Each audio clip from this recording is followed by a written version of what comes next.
తేదీ వరకు దేశవ్యాప్తంగా గల్లీ నుండి ఢిల్లీ వరకు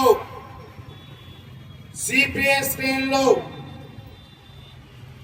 కరపత్రాల ద్వారా, మాటల ద్వారా, పాటల ద్వారా ఈ ప్రభుత్వాల యొక్క ప్రజా వ్యతిరేక విధానాల్ని పెద్ద ఎత్తున ప్రచారం చేస్తూ ప్రజల్లో చైతన్యం తీసుకోవడమే లక్ష్యంగా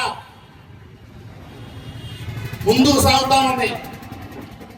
జాతీయ సమితి పిలుపుని అందుకొని ఈ గుంటూరు నగరంలో ఆగస్టు 6వ తేదీ నుంచి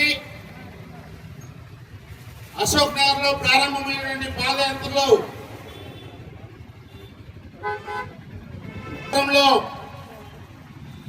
అన్ని డివిజన్లు కవర్ చేస్తూ పెద్ద ఎత్తున ప్రచారం నిర్వహిస్తూ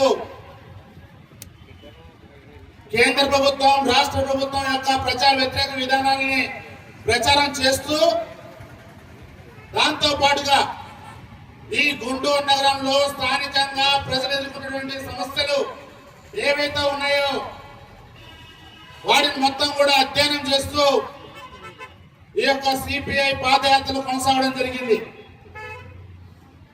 మనం అనేక సమస్యల్ని సిపిఐ గుంటూరు నగర బృందం గుర్తించడం జరిగింది. ఈ గుంటూరు నగరంలో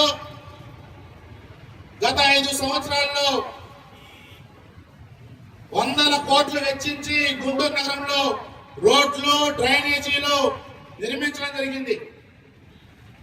అవన్నీ కూడా అవసరం ఉన్నటువంటి ప్రాంతాల్లో కాకుండా రోడ్ల పైన రోడ్లు నిర్మిస్తూ, ఉన్న కాలువల్ని ధ్వంసం చేస్తూ మళ్ళా నూతనంగా నిర్మిస్తూ ముందుకు సాగారే తప్పితే ఈ గుంటూరు నగరపాలక సంస్థ అధికారులు కానీ మొన్న దాక్కున్నటువంటి కార్పొరేటర్లు మేయర్ సంబంధించి 20-30 సంవత్సరాల నుంచి ఏర్పడినటువంటి కాలనీలు ఈ గుంటూరు నగరం నూతనంగా విస్తరిస్తున్నటువంటి క్రమంలో కనీస మౌలిక సదుపాయాలు కూడా లేకుండా, రోడ్లు, కాలువలు ఈ రోజు కూడా లేకుండా అనేక సమస్యలతో సతమతమవుతున్న ప్రజానీకం ఇంకా ఉన్నారు. రాబోయే రోజుల్లో ఖచ్చితంగా సిపిఐ గుంటూరు నగరం చెప్తా ఉన్నాం.